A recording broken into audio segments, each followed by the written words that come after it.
본 방송에서 제공하는 투자 정보는 투자 판단에 대한 조언입니다. 방송에서 제공하는 주식의 가치, 가격 상승 및 가격 하락에 대해서는 방송사에서 보장하지 않습니다. 슈퍼스탁 발굴 프로젝트 글로벌 슈퍼스탁에 김민아입니다. 우리 시청자분들 어제 소중한 권리 한 표를 잘 행사하시고 또 편안한 휴식을 가지셨는지 모르겠습니다. 자, 어제 6.13 지방선거 그리고 FOMC 북미 정상회담까지 이제 굵직굵직한 이슈들을 한달락 마무리가 됐습니다. 자, 그리고 오늘은요, 내마녀의 날이라고 불리는 선물 옵션 동시 만기일인데요. 자, 이렇게 많은 이슈들 결과를 잘 분석을 하셔야 우리 다음 주부터 투자 전략을 잘 실행해 나가실 수가 있습니다. 오늘도 저희 글로벌 슈퍼스탁과 함께 하시면서 추후 증시의 방향성에 대해서 꼼꼼하게 체크해 나가시기 바랍니다.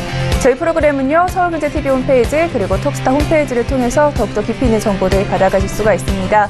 cntv.co.kr, 톡스타.co.kr을 통해서 접속해 보시기 바랍니다.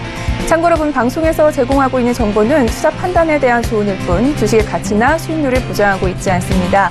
저희 서울경제TV는 자본시장법을 준수하여 1:1 투자 상담, 유사 주식 행위, 무인과 영업행위, 불법 대여계 정보 및 가입 권유 등 모든 불법 사항들 엄중하게 금지하고 있습니다. 자, 우선 시장 동향부터 체크하고 가야겠죠? 시장센터 연결해 볼게요. 안녕하세요. 최은입니다. 오늘의 시장 소식 알려드립니다. 미국이 금리 인상을 단행했습니다. 우리 시장도 영향을 받는 모습인데요. 오늘 코스피, 코스닥 모두 하락 출발이 되고 있습니다. 먼저 코스피부터 자세히 보시겠습니다. 현재 코스피는 1.09% 하락하면서요. 2441.98을 지나고 있습니다. 수급 함께 보시겠습니다. 네, 오늘 개인이 1132억 원 규모로 매수하고 있고요. 오늘 외국인이 큰 폭으로 매도를 하고 있습니다. 1092억 원 규모로 매도하고 있습니다. 현재 코스닥 지수는요. 0.53% 하락하면서 870.43의 거래가 되고 있습니다. 수급 함께 보시겠습니다. 현재 이 개인과 외국인이 매수를 하고 있고요. 기관은 51억 원 규모로 매도하고 있습니다. 다음으로는 해외 선물 지수 함께 보시겠습니다. 먼저 나스닥은요. 0.10% 상승하면서 7,238.50에 거래가 되고 있습니다. S&P 500 함께 보시면요. 현재 0.13% 상승하면서 2,782.75에 거래가 되고 있습니다. 달러 인덱스 함께 보시겠습니다. 현재 0.18% 하락하면서 93선에서 거래가 되고 있습니다. 네, 골드 함께 보시겠습니다. 현재 골드는 0.08% 상승하면서 1,302.3달러에 거래가 되고 있고요. 크루드에 이어서 보시면요.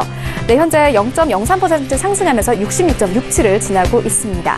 다음으로는 중국 증시 함께 보시겠습니다. 중국 증시도요. 미국 금리 인상 여파를 피해갈 수는 없었습니다. 오늘 모두 하락 출발했는데요. 먼저 상해 종합지수는요.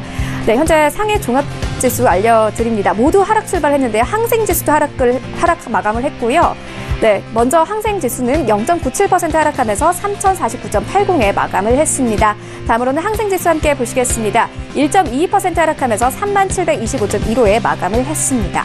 다음으로는 암호화폐 시세 알려드립니다. 암호화폐는 최근 크게 낙폭을 보였는데요. 하지만 최근씩 조금씩 조정을 받으면서 상승 출발을 하고 있습니다.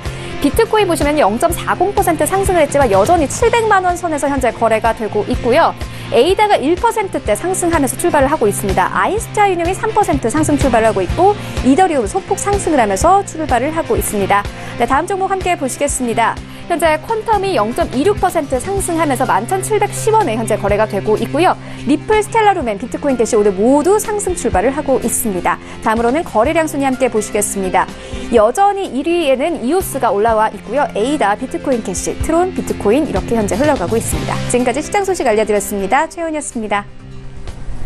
네, 지금까지 각종 시황 소식 알아봤습니다. 이제 본격적으로 글로벌 이슈앤 가이드 시작을 해보도록 하겠습니다. 네, 첫 번째 시간에는요, 해외 주요 이슈들을 알아보는 시간입니다. 글로벌 이슈앤 가이드 시간이고요. 우리 김동무 대표님과 함께합니다. 자, 오늘 어떤 이슈들을 가지고 오셨는지 먼저 화면으로 만나보고 올게요. 글로벌 이슈 첫 번째입니다. 어제까지 열린 미국 6월 FOMC 회의에서 미국 기준금리 인상이 확실시됐습니다. 이에 따라 국내 대출금리 상승에도 탄력이 붙을 거라는 전망이 나오고 있는데요. 이에 따른 향후 시장 영향에 대해서 분석을 해보겠습니다. 두 번째 이슈입니다. 북미 정상회담 전 G7 정상회의에 참석한 트럼프 미국 대통령이 유럽연합 회원국들을 향해 무역 중단 경고를 하고 나선 것으로 밝혀졌습니다. 이번 트럼프의 발언이 글로벌 시장에는 어떤 파장을 가져올지 첫 번째 이슈 알아본 뒤에 자세히 짚어보도록 하겠습니다. 자, 본격적인 이슈 분석에 앞서서 관련 이슈들을 외신들은 어떻게 보도하고 있는지 알아보도록 하겠습니다. 최현 캐스터.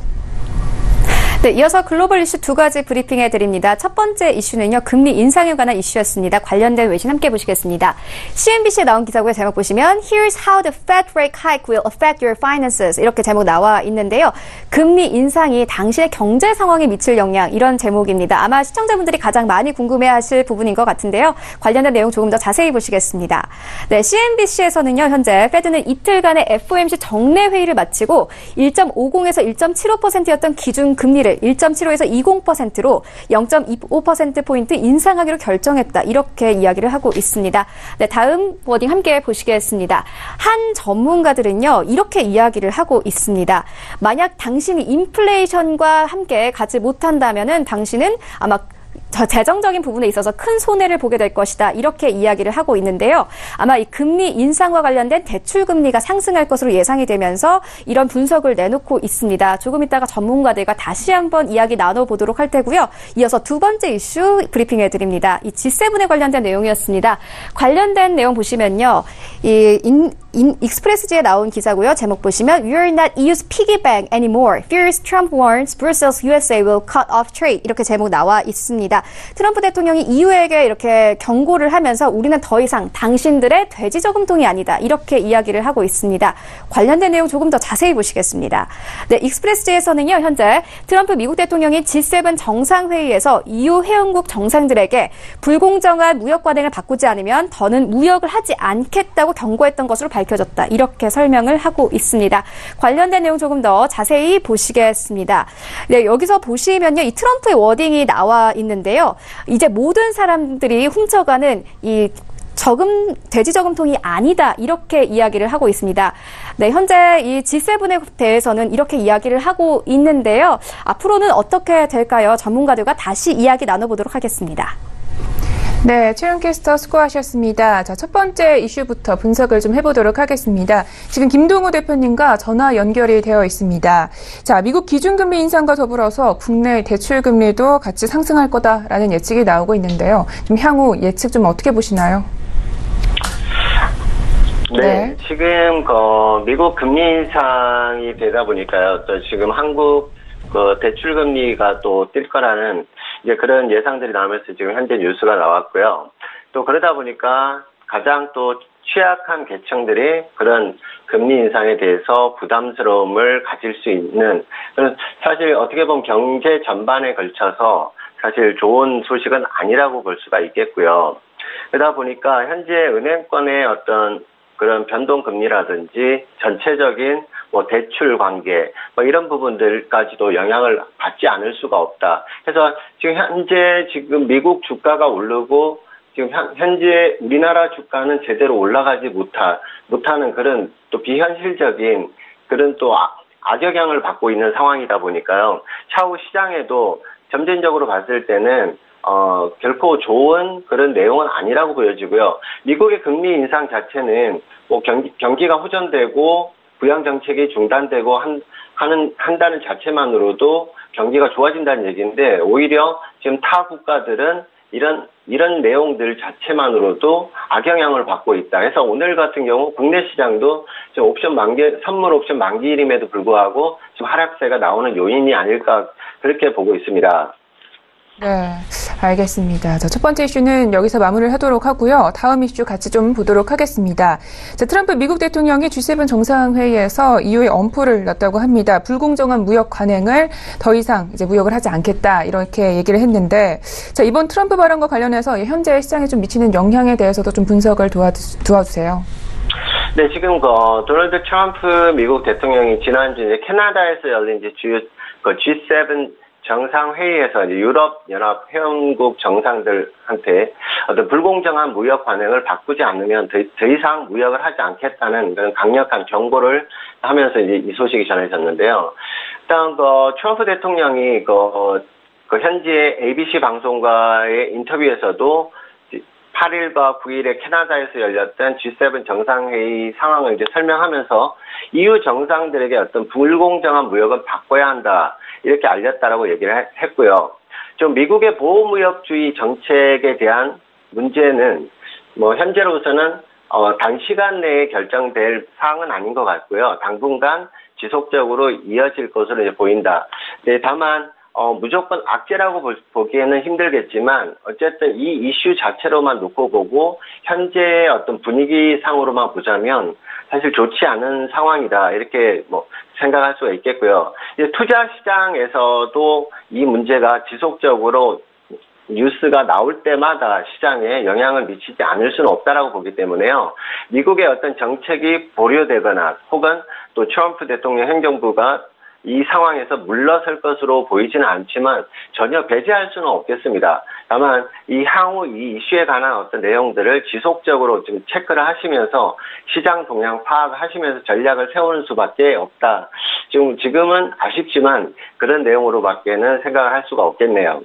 네, 알겠습니다. 이 북미 정상회담에 대해서는 호평이 굉장히 많이 있었는데 무역 분쟁이 아직까지 좀 발목을 잡고 있는 상황인 것 같습니다.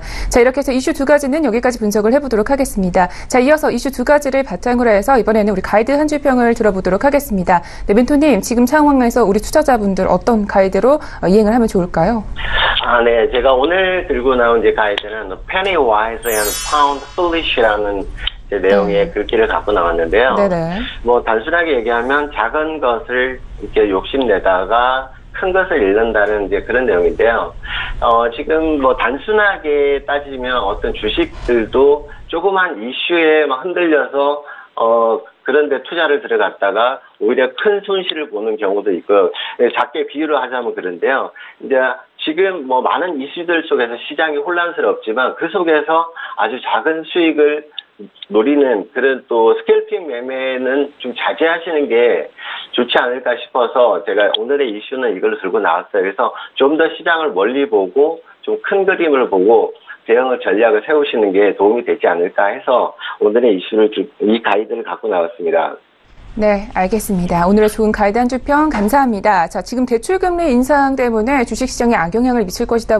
이런 이야기를 좀 해주셨는데 그렇다면 해외 선물 시장에서는 우리 수익을 볼 수 있을지 궁금합니다. 자, 전일장 트레이딩 전략 어떻게 펼치셨는지 그리고 오늘장은 좀 어떻게 대응하면 좋을지 이야기 부탁드립니다. 네. 먼저 지금 미국 시장부터 제가 간략하게 요약을 드리면 네. 지난 며칠간 동안 미국의 이제 다우 지수라든지 나스닥 이런 주식들 자체가 지수 자체가 계속해서 상승을 이어오는 그런 흐름을 보였는데요. 일봉상 다우 지수 같은 게 지금 보시면 지난 5월 말 기준으로 해서 5월 31일 기준으로 해서 그때서부터 24,000 초반대부에서 그저께 6월 11일 날까지 해서 25,400선까지 지속 상승하는 모습을 보였지만, 자, 어제 FOMC에 그런 금리 인상 발표가 나오고요. 거기다가 또 4차례 그동안 계속 비둘기파적인 성향을 보였던 그런 연준의 그런 모습들이 조금은 매파적인 성향으로 좀 바뀐 그런 모습들이 보였기 때문에, 어제는 단기 조정을 받는 그런 모습을 보였습니다. 해서 지금 다우 지수뿐만 아니고 지금 나스닥과 S&P 쪽 지수 선물 쪽도 함께 봐드리면요. 지금 나스닥 같은 경우도 길게 따지고 보자면 지난 5월 초부터 해서 지속적으로 상승을 해서 6월 13일까지 거의 7,290선까지 사상 최고치를 경신하는, 오히려 S&P나 다우지수 대비 오히려 사상 최고점을 경신하는 그런 기염을 토하고 있었는데요. 어제 그런 FOMC의 금리 인상 그리고 매파적 성향이 나오면서 단기 조정을 받았지만 여전히 아직 상승의 기운을 가지고 있다. 그리고 하방으로의 꺾임이 아직 나오지는 않은 상황이 있지만 제가 봤을 때는 단기적으로 나스닥 같은 경우는 7,290의 고점이 다시 한번 경신이 되지 않는다면 오히려 단기적으로 또 조정도 나올 수 있는 그런 자리다. 그래서 상방과 하방이 지금 모두 열려있는 상황이기 때문에 단기 고점 내외에서의 저항을 전제로 한 매도 전략도 유효해 보이고요. 매수 전략은 조금 더 추세를 지켜본 이후에 매수 전략은 펼쳐도 좋을 것 같습니다. 그리고 지금 S&P는 같이 보시면요. S&P 같은 경우는 지금 나스닥에 비해서는 그간의 상승폭이 조금은 좀 약한 그런 모습을 보였고요. 하지만 어제 6월 13일 최고점 찍은 이후에 어제 그 다우지수의 하락과 미국 금리 인상의 여파에서 조금 조정이 나오고요. 현재 지금 과열 구간이 완전히 없어진 건 아니에요. 그래서 과열 구간은 여전히 진행 중이지만 이 S&P 같은 경우도 2796의 어떤 고점 돌파가 이루어지지 않는다면 단기 조정도 2750선대까지 한번 조정이 나올 수 있는 구간이기 때문에 저는 S&P 같은 경우는 2788에서 2790선 내외에 매도 전략 드리고요. 그리고 2796에 돌파가 나올 시 전체 정리를 하고 차후 재전략을 다시 한번 세우는 그런 전략을 일단 제시해 드리도록 하겠습니다. 네, 알겠습니다. 지금 뉴욕 증시 지수는요, 나스닥과 S&P 모두 단기 고점에서 좀 저항을 받을 수가 있기 때문에 밀릴 수 있다는 부분은 좀 염두를 해두셔야 될 것 같습니다. 이어서 달러 인덱스도 함께 보도록 하겠습니다. 네, 달러 인덱스는 좀 어떤 흐름을 이어질까요? 지금 달러 인덱스 같은 경우는요, 그간에 지난 3월을 기준으로 해서 계속 지속적으로 상승을 해서 거의 89선대부터 89선대부터 지속 상승을 해서 94선대까지 상승이 나온 이후에 지금 지난 1, 2주 정도의 어떤 조정과 순고르기성 조정과 지금 혼조 흐름을 계속 보이고 있는 그런 구간이기 때문에 거기에 따라서 유로와 골드 같은 경우도 지속적인 하락 이후에 지금 횡보와 혼조 흐름이 지속되는 흐름이기 때문에요. 지금 달러 인덱스가 추가적으로 재상승이 나오려면 4.00 이상을 강하게 또 돌파하는 모습이 나와야 되는데 단기간에 어떤 강한 상승 추세가 나오기는 힘들어 보이고요. 오히려 단기 조정이 나온다면 92.50대까지 단기 조정도 충분히 가능한 구간이기 때문에 당분간은 등락을 반복하는 그런 혼조 흐름이 나올 것 같습니다. 네, 알겠습니다. 지금 전반적으로 모두 포지션을 좀 과감하게 취하기는 좀 어려운 상황이 아닌가 이런 멘토님의 의견이었습니다. 자, 여기까지 글로벌 이슈 앤 가이드는 하도록 하겠습니다. 오늘도 말씀 모두 고맙습니다. 네, 감사합니다. 네, 글로벌 이슈 앤 가이드 화면으로 정리하겠습니다.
슈퍼스탁을 찾아가는 여정에서 여러분의 가이드가 되어드리는 저희 글로벌 슈퍼스탁, 이번에는 차이나 이슈 앤 가이드 시간으로 돌아왔습니다. 중국 시황 이야기 그리고 유망 투자 종목에 대해서 이야기를 들으실 수가 있습니다. 저희 김정솔 본부장님과 연결을 해서 이야기 들어보도록 하겠습니다. 네, 본부장님 안녕하세요. 안녕하십니까. 네, 반갑습니다. 자, 함께 또 중국장 증시 분석을 해보도록 하겠습니다. 자, 일단 전일장은 좀 어떻게 마감이 됐나요? 일단 산유종합지수가 이제 하루오르면 하루 떨어지고 하루오르면 하루 떨어지고 근데 좀 좋지 못한 모습을 좀 보이고 있는데요. 일단 먼저 상해종합부터 한번 짚어보시죠. 상해종합 같은 경우는 전거래 이제 급등을 했는데요. 일단 급등한 부분 다시 다 반납하면서 마이너스 30포인트 하락한 0.07% 하락한 거죠. 하락해서 3049.80에 끝났는데요.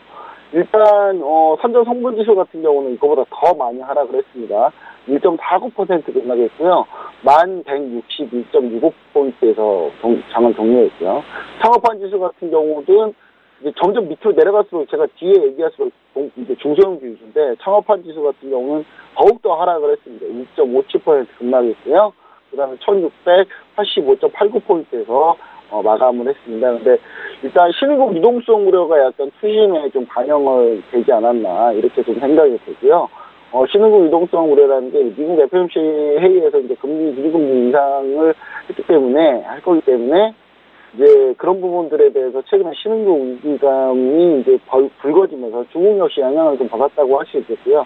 22 통화정책 회의도 지금 변수로 남아 있습니다. 22 통화정책 회의 같은 경우도 일단은 양적 완화 축소 가능성을 좀 제기를 했는데 제기만 한 것뿐이지 사실은 아직 완벽하게 양적 완화 축소를 하겠다라는 내용은 아니거든요. 근데 한다 하더라도 한 12월 정도 공료를 얘기하는 거고요. 그리고 이제 업종별로 보자면은 상해종합 같은 경우는요. 철강, 오토바이 관련주가 소폭 상승했습니다. 그리고 나머지가 거의 다 급락하는데요. 의료기기, 조선, 발전설비, 대치장비, 수도가스, 환경, 전기전자 쭉 다 급락한 그런 상황입니다. 그리고 이제 우리가 관심을 가져야 되는 게 GT가 이제 다시 거래가 재개가 됐어요. 근데 거래 재개됐는데 잘 끝났다고는 하지만 그래도 천문학적인 금액을 지금 과징금으로 내야 되기 때문에 그것 때문에 그럴까요? 이제 첫날 바로 하한가를 들어간 그런 모습입니다. 네, 알겠습니다. 우리 투자자분들 이 폭락에서 좀 잘 대처를 하셨는지 걱정이 됩니다. 자, 그렇다면 반등이 좀 나올 수가 있을지 우리 차이나 이슈를 통해서 함께 보도록 하겠습니다. 네, 차이나 이슈 첫 번째입니다. 잦은 악재에 시달리고 있는 중국 대형 엔터테인먼트 기업 화이브라더스의 시가총액 37억 위안이 증발됐습니다. 이에 따른 향후 화이브라더스의 주가 방향성에 대해서 잠시 후에 살펴보도록 하겠습니다. 두 번째 차이나 이슈입니다. 중국의 중국 제조 2025 프로젝트 지원 사격에 더 큰 규모의 자금을 투입, 총력을 기울일 것이라는 중국 언론들의 보도가 있었는데요. 그 규모가 무려 우리나라 돈으로 50조 원에 육박한다고 합니다. 대체 이 큰 자금은 어디서 나온 것이며 앞으로의 중국 시장에 미치는 영향 어떨지 분석을 해보도록 하겠습니다. 네, 첫 번째 이슈부터 분석을 해보도록 하겠습니다. 네, 본부장님, 일단 화이브라더스 관련된 이야기인데 어떤 뉴스인지 자세한 소식 부탁드릴게요.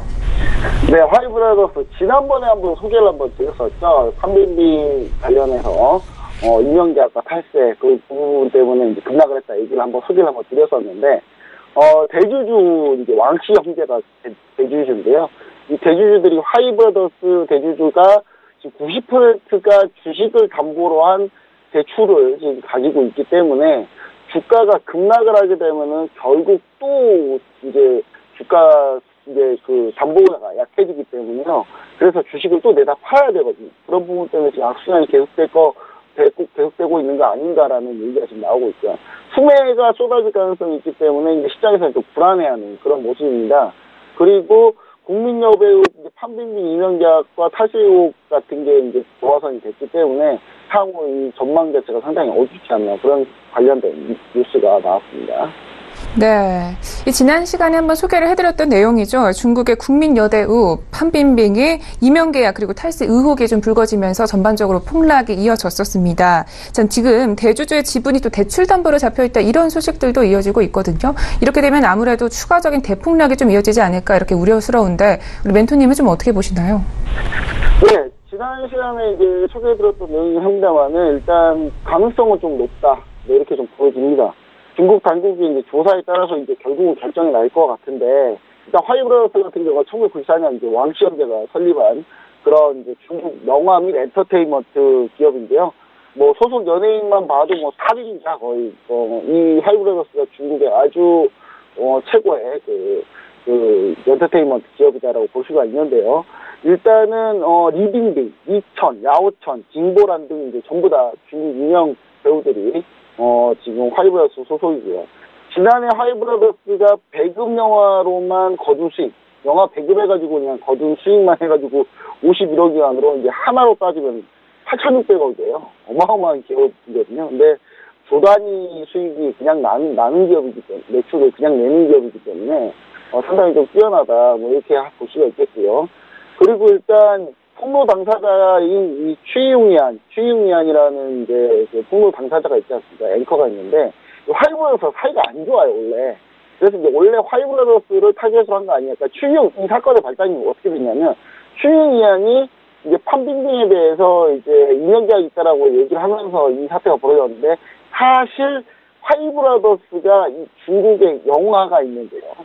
대박을 친 영화가 있습니다. 그 영화에 이제 판빈빙이 출연했는데 그 영화의 주요 소재가 이 취이웅이안 이제 주요 소재예요. 추영인의 잘못된 부분에 대해서 소재를 잡아가지고 영화를 해서 데이트를 쳤던 그런 영화인데, 그래서 좀 사이가 안 좋아요. 원래는 안 좋기 때문에 사실관계에 있어서 일단 과장이 조금 있을 수 있다, 뭐 이렇게 좀 보여집니다만은, 일단 하이브라더스도 마찬가지로 이제 8세하고 이명기하고 부인을 하긴 했습니다.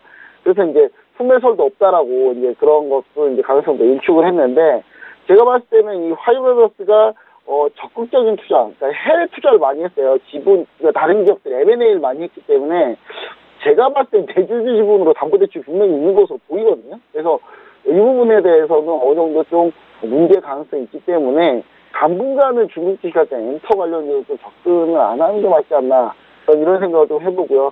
충분히 추가적인 투매 가능성도 있다, 이렇게 좀 얘기 드릴 수 있겠습니다. 네, 알겠습니다. 방금 우리 본부장님도 말씀해 주셨지만 지금 하이브라더스 같은 경우는 최근 좀 해외 진출을 빠르게 이어나오고 있습니다. 국내에도 심 엔터테인먼트를 인수를 하면서 하이브라더스 코리아가 지금 상장사로 놓여 있는데요.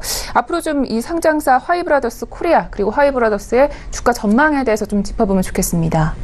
네, 우리나라도 이 하이브라더스가 있어요. 네, 하이브라더스가 있는데, 네. 심 엔터테인먼트를 M&A가 좀 인수를 했습니다. 인수해가지고 이제 하이브라더스 코리아를 만들었는데, 일단은 보시면은, 당연히 이제 하이브라더스, 중국에 이제 상장되어 있는 하이브라더스는 당연히 적응 금지입니다. 지금 들어가면 절대 안 되는 거예요. 그리고 이제, 지금 차트를 제가 지금 빨리 보여드리고 싶은데 지금 보여드리지 못하고 있는데, 일단, 중국에 있는 관련주는 지금 대폭락 중이기 때문에 절대로 건드리면 안 되고요. 지금 역사적 최저까지 지금 찍고 있습니다. 그리고 지금 일단 반등이 나오더라도 중국 당국의 수사 발표가 있어서 이게 완전히 있는 게 없다라고 밝혀지기 전까지는 절대로 관심을 두면 안 된다, 뭐 이렇게 좀 얘기 드리고, 엔터 관련주 전부 전업종 다 일단 관심을 두면 안 된다고 좀 얘기 드리고 싶고요. 하이브라더스 코리아 역시 마찬가지로 좀 관망세를 보여야 된다, 뭐 이렇게 좀 보여지고 있습니다. 일단 하이브라더스 코리아가 원래 시민엔터테인먼트를 인수했던 건데요. 이 소속 연예인들만 봐도 뭐 화려합니다. 일단 배우 김윤석, 주원, 이동희, 유해진, 이시영, 주진모, 김옥빈, 뭐 어마어마하거든요. 근데 제가 봤을 때 거의 배우들 거의 탑클래스예요. 근데 중요한 거는 이거 관련해서 여파가 분명히 있다. 왜냐하면 자금 지원이나 이런 부분이 불가능할 가능성이 없고요. 차트를 보시면 제가 지금 하이브라더스 코리아를 좀 켜놨어요. 이게 우리나라에 상장되어 있는, 우리나라 기업입니다. 왜냐하면 심엔터테인먼트를 인수해가지고 상장했기 때문에 우리나라 기업인데요. 이 하이브라더스 코리아 같은 경우는 지금 현재 지금 뭐 지지부진한 뭐 가격대긴 합니다만은 최근에 좀 하락 추세 걷고 있고요. 제가 봤을 때 이 주요 라인들이 뭐 깨질 가능성도 분명히 좀 있기 때문에, 이제 지역 분석을 또 보시면은 상당히 지금 재무제표가 그렇게 좋지는 않습니다. 지금 적자를 보고 있는 기업이기 때문에, 그래서 일단은 중국장에서 반등 나오기 전까지는 절대로 접근하면 안 되지 않나, 이렇게 얘기 드리고 싶고요. 보유자분들은 4,120원에 손절 잡고, 4,120원 이 120일 이시평선 살짝 하회한 구간이거든요. 4,120원에 이제 손절 라인 잡고 대응하시는 게 좋지 않나, 그렇게 보여집니다. 네, 알겠습니다. 하이브라더스 코리아 지금 61선에 겨우 지지를 받으면서 버티고 있는데요. 손절가는 반드시 잘 지켜주셨으면 좋겠습니다. 자, 이렇게 해서 첫 번째 이슈는 여기까지 마무리를 하도록 하고요. 두 번째 이슈로 넘어가 보도록 하겠습니다. 자, 우선 어떤 뉴스인지 소개부터 좀 들어보도록 할게요. 네, 두 번째 뉴스는 이제 중국이 제조 2025를 이제 원래 계속 하고 있었죠. 근데 이제 여기에다가 이제 보란 듯이 미국한테 잘 봐 하면서 이제 50조 원 기금을 창설을 했습니다. 그리고 IT 첨단 제조 장비, 그 다음에 신소재, 바이오, 신에너지 자동차 등등 해가지고 7개 사업을 집중 육성하겠다. 이 펀드 모아놓은 자금으로 그렇게 이제 밝혔는데요. 그런 거기에 대해서 이제 세부적으로 추가적으로 이제 어떻게 진행되는지까지 나온 그런 뉴스가 되겠습니다. 네, 이 제조업 강국 프로젝트죠. 중국 제조 2025가 미국과의 무역 분쟁으로 더욱더 좀 강조가 되고 있는 것 같은데요. 사실 50조 원이면 지금 어마어마한 정부 지원인데요. 이 규모의 투자 자금 좀 어디서 출처가 나오고 있나요? 네, 일단 항상 뭐 비슷하긴 합니다만은 일단은 그래도 중국 수출입은행, 건설은행, 국가개발은행에서 자금을 조성한 것으로 보여지고요. 이미 이제 국가발전개혁위원회, 이제 국개위라고 많이 하는데요. 중국의 이제 국가발전개혁위원회에서 건설은행하고 이 기금 투자에 대해서 MOU를 현재 체결한 상황입니다. 그리고 이제 주로 이제 IT 첨단 장비 제조, 그 다음에 신소재, 바이오, 신에너지 자동차, 환경보호 이런 사업 등에 좀 쓰일 예정이고요. 최근에 중국 GDP 중에 이쪽 분야가 이제 한 2010년에 한 4% 정도 됐거든요. 근데 최근에는 10%까지 도달한 상황이고 2020년까지는 15%까지 끌어올린다라는 게 중국의 이제 계획입니다.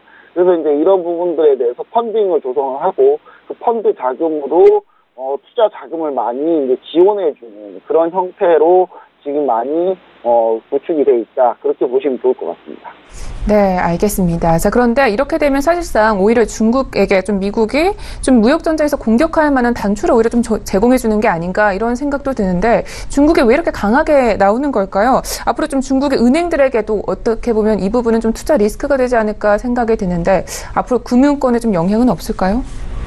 일단 직접 지원이 아닌 이제 펀드 형태로 조성해가지고 이제 뭐 예를 들어서 투자를 할 때 예를 들어서 이제 IT 기업들 중요한 IT 기업들이 증자를 할 때 위성 증자를 할 때 참여한다든지 해가지고 그쪽 자금 지원을 약간 하는 형태긴 하지만 투자 자금이거든요. 그래서 이제 미국이 공개할 가능성이 그렇게 많지는 않습니다. 하지만 이런 상황만으로도 이제 중국과 미국의 무역 갈등을 조금 이제 고조시키는 그런 단초가 되는 건 분명합니다. 최근에 이제 중국 같은 경우도 이번 사태, GT 사태를 통해가지고 IT 이제 첨단 분야에 더욱 키워야 된다라는 이제 필요성을 이제 계속 느끼고 있어서요. 미국이 뭐라 한다 그래도 이걸 멈출 가능성은 전혀 없고요. 절대 양보하지는 않을 것 같다. 뭐 이렇게 보여집니다. 근데 중요한 거는, 방향을 잘못 잡았어요. 이상하게, 왜, 메모리 반도체로 방향을 잡았는지 모르겠습니다. GT는 지금 비메모리 때문에 지금 문제가 생겨가지고 지금, 결국은 항복한 건데, 이상하게 이번에는, 비메모리 쪽으로 가지는 않고, 메모리 쪽으로 왜 자꾸 파고드는지 잘 모르겠습니다. 일단은, 이쪽에 많이 투자하려고 한다, 이렇게 보여지고요.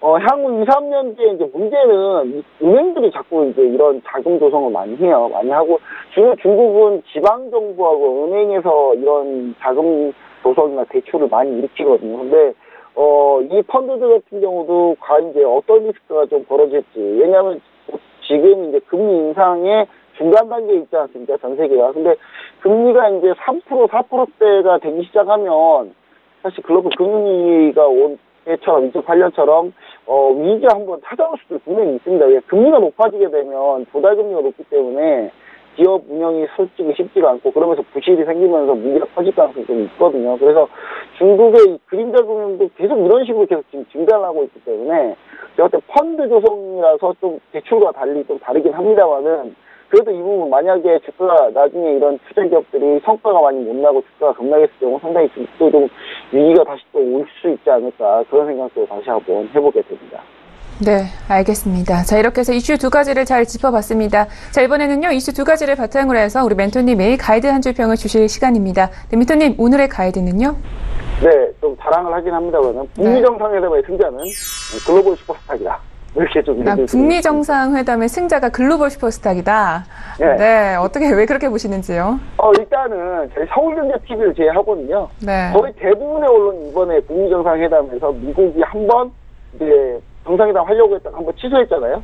근데 북한이 그래서 더 애끓고 애달퍼가지고 더 간절해가지고 북한이 많이 양보할 것이다라고 대부분 언론에 떠들었는데 저희 서울경제TV에서 저만큼은 항상 미국이 오히려 불리하다라고 계속 얘기하고 있었지 않았습니까? 근데 결과적으로 이제 서울경제TV 글로벌 슈퍼스타에서 얘기했던 부분이 좀 많이 맞아떨어졌다 이렇게 좀 얘기 드리고요.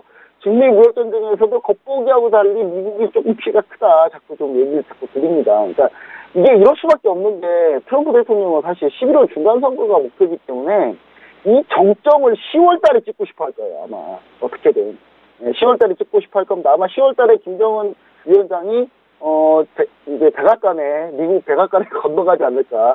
그때 이제 피날레 딱 날리고 11월에 딱, 지지를 딱 올린 다음에, 중간선거 승리하고 싶은 그런 모습이 좀 있고요. 일단 그런 것 때문에 이제 미국이 어느 정도 조금 살짝 불리한 게임이다 원래 자체가 미국의 협상을 이렇게밖에 못했냐라고 너무 뭐라 하실 필요가 없다라는 거 다시 한번 얘기 드리고요.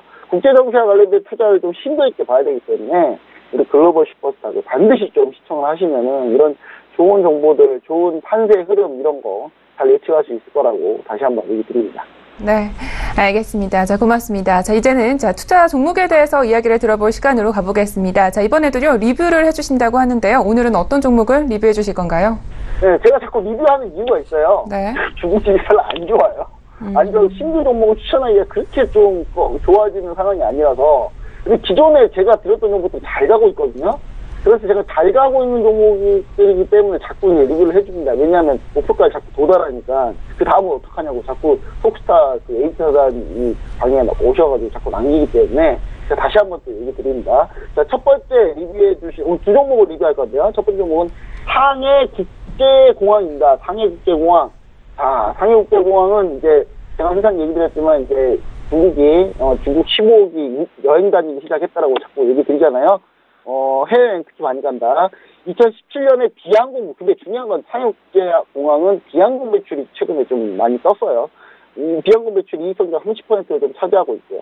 브랜드 관리를 좀 잘하는 편이고, 공항 시설 개선을 통해서 비항공 매출이 50% 비중을 차지하는 게 목표입니다, 사실은. 이제 거기까지 이제 좀 와가고 있지 않나, 뭐 이렇게 좀 보여지고요.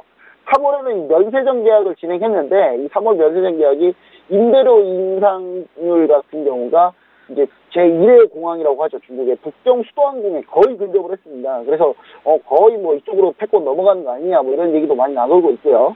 관련 수익이 이제 증가할 가능성이 상당히 높다 이렇게 좀 보여집니다. 이제 면세점 임대료를 통한 수익이요. 그다음에 이제 현재 방학이죠. 방학입니다. 이제 그 방학에 들어갔는데 여행 성수기에 또 진입합니다. 제가 또 이 종목도 가져온 이유가 이제 우리도 이제 휴가 시즌이잖아요. 그래서 이제 한번 이런 차원에서 다시 한번 얘기를 드립니다. 현재 제가 추천해드리고 나서 너무 많이 올랐습니다. 차트를 보시면은 상당히 많이 올랐죠. 급등하고 있습니다. 중국장이 밀리든 말든 상해국제공항은 그냥 무조건 그냥 우상향 가고 있는데요. 지금 신규 매수는 절대 안 됩니다. 지금 이제 왜냐하면 지금 최근에 너무 많이 올라갔어요. 인격도 많이 벌어진 상태고요. 그래서 제가 봤을 때는 신규 매수보다는 이제 좀 기다리셔야 될 것 같고 그때 못 사시면 어쩔 수 없어요. 계속 이제 글로벌 슈퍼스타 이거 계속 집중해서 많이 봐주시면 새로운 정보도 나오니까요. 손절가는 55.240이야. 55.240이야. 이쪽 라인입니다. 이쪽 라인 좀 짧게 손절이 아니라 수익 실현으로 해서 매도를 하는 거겠죠. 지금 저희는 이때 이제 제가 추천을 드렸고 이렇게 쭉 올라왔기 때문에 수익 실현의 매도가 되겠습니다. 최종 목표가는 이제 목표가 따로 정하기가 힘들어요. 그냥 21선 이탈하면 그때 매도하겠다 이렇게 보시면 됩니다.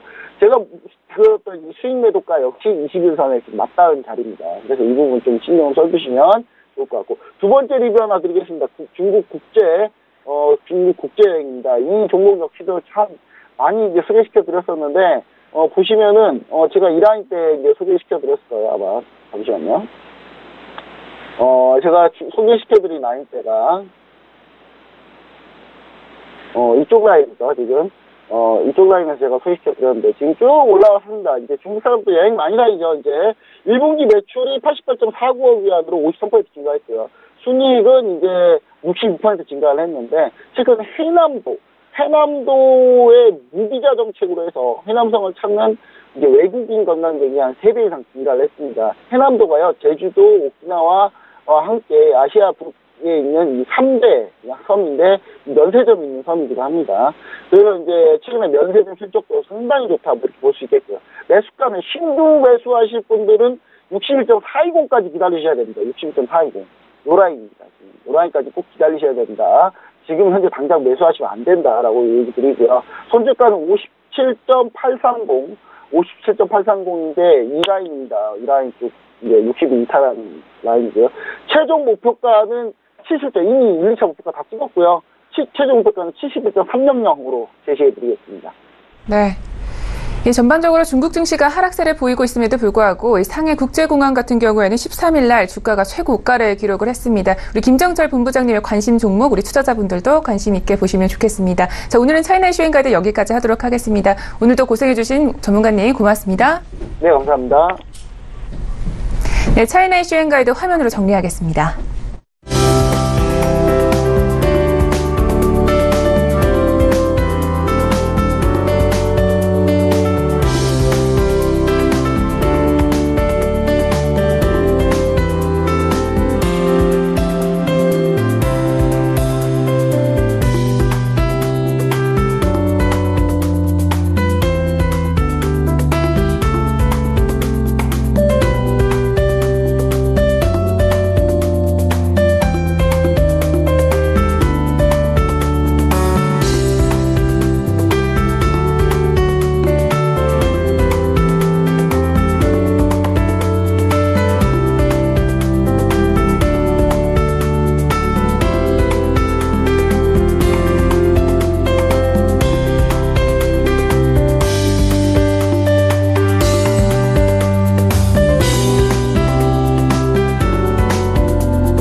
네, 많이 기다리셨습니다. 암호화폐와 관련된 엄선된 정보들만 드리고 있는 저희 글로벌 슈퍼스탁의 자랑 시간이죠. 코인 이슈 앤 가이드 시간으로 돌아왔습니다. 우리 손주 멘토님을 스튜디오로 모셨습니다. 인사 나눠볼게요.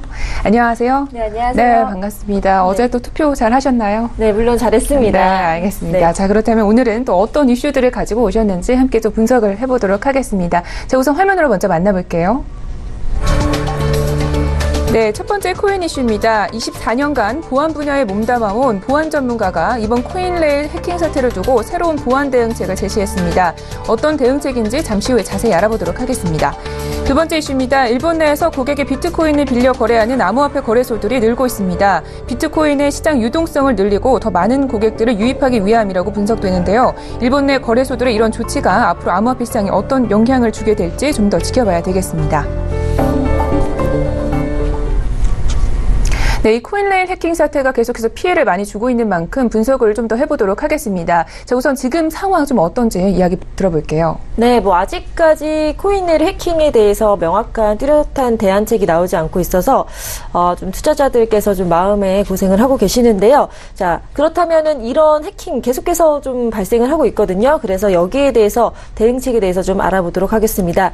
일단 저희 이제 서울경제 인터뷰에서 이제 기태현 BCS 대표 그리고 영남 이공대 사이버 보안학과 교님 교수인데요. 이제 1세대 화이트 해커로서 이제 24년 동안 라운시큐어 보안 분야에서 활동을 했습니다. 그래서 좀 심도 있게 얘기를 했는데 이제 이런 얘기를 했습니다. 이 교수님께서 열 경찰이 한도도 못 잡는다. 그래서 코딩으로 모든 경우의 수를 막을 수는 없기 때문에 당연히 고객의 암호화폐 거래소에 그 돈이 쌓여 있는데 해커들의 표적이 될 수밖에 없다.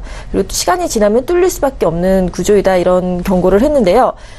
이제 소프트웨어로 만든 보안은 사실 좀 허점이 있습니다. 물리적으로 분리해야 해킹을 막을 수 있는데 암호화폐 거래소들이 이제 네트워크와 분리된 콜드 월렛을 쓰지만 거기에는 또 빠른 처리의 한계가 있기 때문에 좀 애로사항이 많거든요.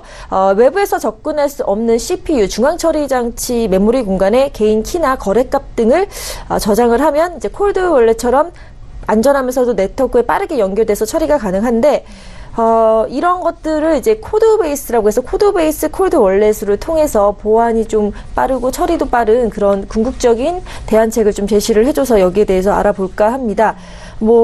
지금 코인레일 해킹뿐만 아니라 다른 거래소들도 해킹을 완심할 수 없는 상황이기 때문에 이제 CPU 메모리 공간을 통해서 콜드 월렛처럼 쓰면서 해킹으로부터 안전한 처리까지 가능한 그런 대안책을 좀 연구할 필요가 있습니다. 네, 알겠습니다. 자, 이슈 설명 중에서요. 지금 콜드 월렛 그리고 핫 월렛이라는 단어를 말씀해 주셨는데 일단 이 단어가 어떤 것을 의미하는지 먼저 들어보면 좋겠습니다. 네, 전에도 한번 이 용어 정리를 했는데 다시 한번 언급을 하자면요. 현재 거래소들이 이제 암호화폐를 보관하는 방식으로 콜드 월렛, 핫 월렛. 콜드 월렛은 외부 저장 장치라고 하죠. 인터넷과 완전히 차단된 오프라인 서버에 암호화폐를 보관하는 방식이고요. 핫월렛은 온라인을 통해서 서버에 연결된 저장소를 갖고 있는 것입니다. 그래서 이제 콜드월렛 같은 경우는 USB 드라이브가 지금 물리적 실물 형태로 되어 있고 그렇기 때문에 온라인에 연결되지 않아서 비교적 해킹이 안전하고요. 거래량이 많은 이제 거래소 입장에서는 하드웨어 구매 관리 이런 것들을 일일이 또 사야 되고 또 거래 처리 속도가 아무래도 장치를 실물 매체를 통해서 하기 때문에 좀 처리 시간이 필요해요. 그래서 그런 것들이 빠르게 좀 이용이 돼야 되는데 그런 불편 사항이 있습니다. 그러니까 콜드월렛이 핫월렛보다 안전하지만 비용 처리라든지 아니면 그 속도에 좀 문제가 있다, 한계가 있다 이렇게 볼 수가 있는데요.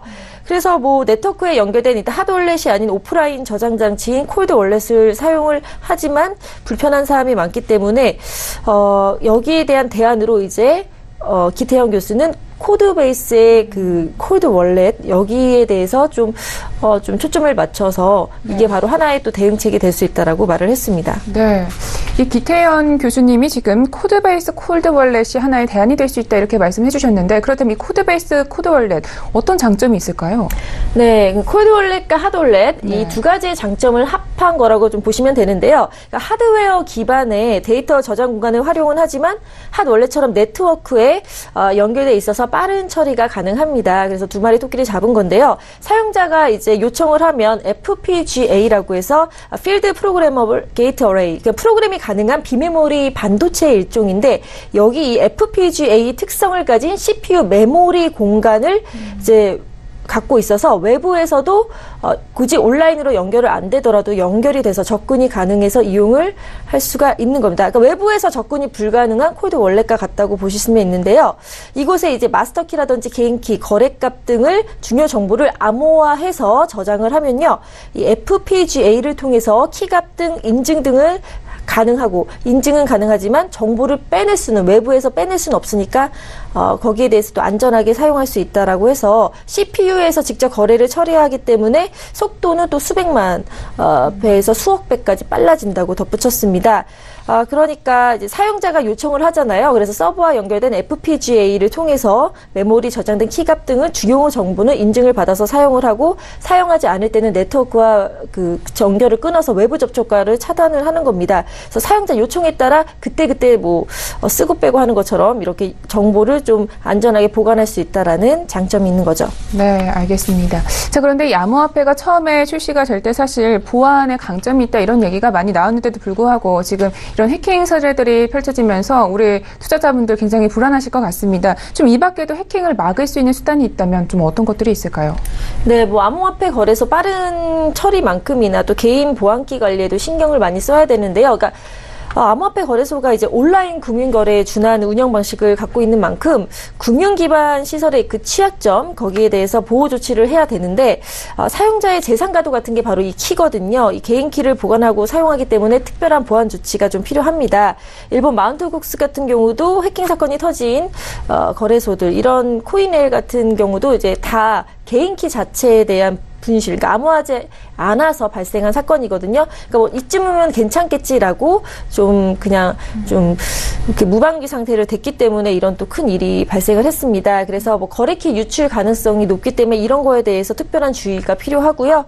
온라인상에서 손쉽게 탈취가 가능하다는 점 계속 당부를 드리겠습니다. 네, 알겠습니다. 자, 이렇게 해서 이슈는 여기까지 분석을 해보도록 하겠습니다.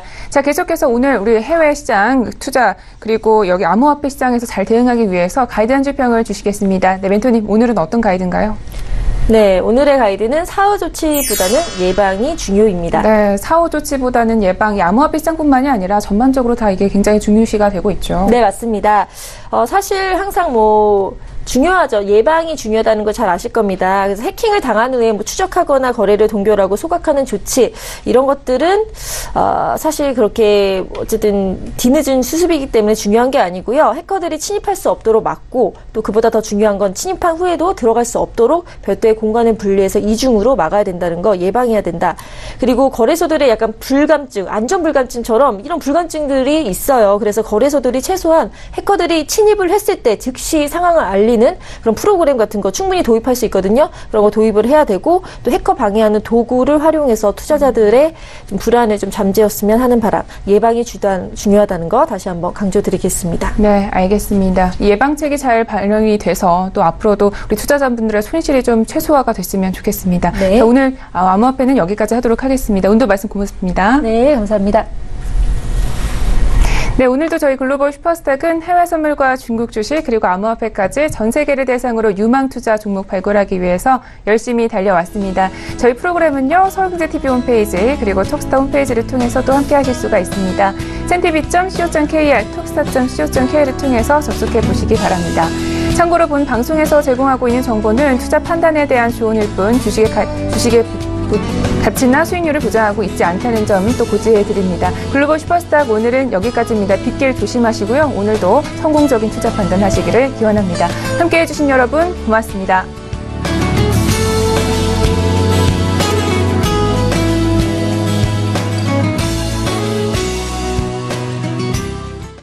본 방송에서 제공하는 투자 정보는 투자 판단에 대한 조언입니다. 방송에서 제공하는 주식의 가치, 가격 상승 및 가격 하락에 대해서는 방송사에서 보장하지 않습니다.